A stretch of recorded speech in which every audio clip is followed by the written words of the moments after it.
Hong Kong, the summer of 1973. The biggest martial arts star in the world dies at 32.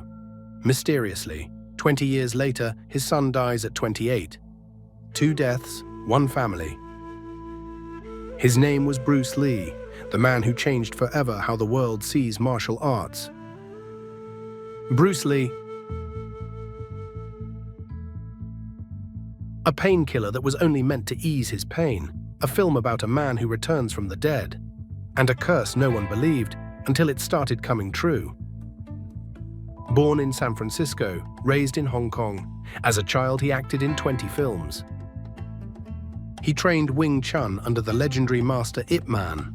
He brawled in the streets. His parents sent him back to America for his own good. In America, he taught martial arts and philosophy. He created his own style, Jeet Kune Do. Be formless, he said, be like water. Hollywood cast him as Kato, the Asian sidekick. America was not yet ready to give him the lead. So he returned to Hong Kong, and in 2 years he made films that conquered the world. The Big Boss, Fist of Fury, Way of the Dragon. Bruce Lee became a phenomenon cinema had never seen. And then came the film meant to make him a legend in the West as well, Enter the Dragon. But in May '73, he suddenly collapsed. A swelling of the brain. The doctors saved him then. No one knew why it had happened. On the 20th of July, he came to the actress Betty Ting Pei. He complained of a headache. He took a painkiller, and he lay down. He never woke up. He was 32. The autopsy found a brain swelling, a reaction to an ingredient in the painkiller Equagesic. The court's verdict, death by misadventure. 3 weeks later, Enter the Dragon premiered. Bruce Lee became a global superstar.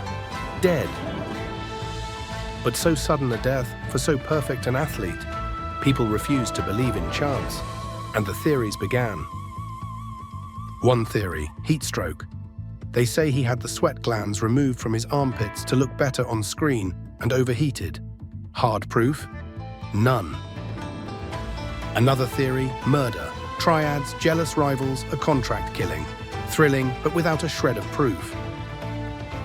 And then the most mysterious, dim Mac, the delayed death touch said to kill its victim days later, a martial arts myth. The soberest explanation remains the official one, a rare drug reaction. Yet some doctors still question even that to this day.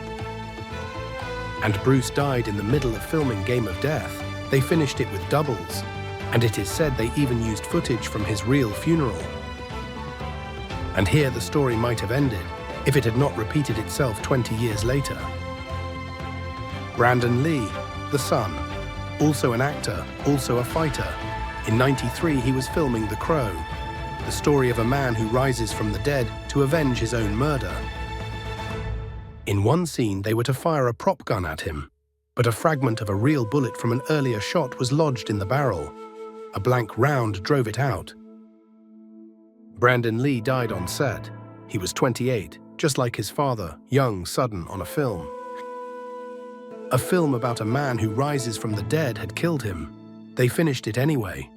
The Crow became a cult classic. 2 men, 2 generations, both young, both mysterious, both on a film. Coincidence? The truth is more sober, a brain swelling and a tragic mistake on set. 2 explainable deaths, and yet they are still called a curse. Because legends need no proof. Bruce Lee wanted to be like water, and water has no shape. Water cannot be killed. The Lee file stays open. If you want us to open another, subscribe, and tell us in the comments whose fate we should uncover next.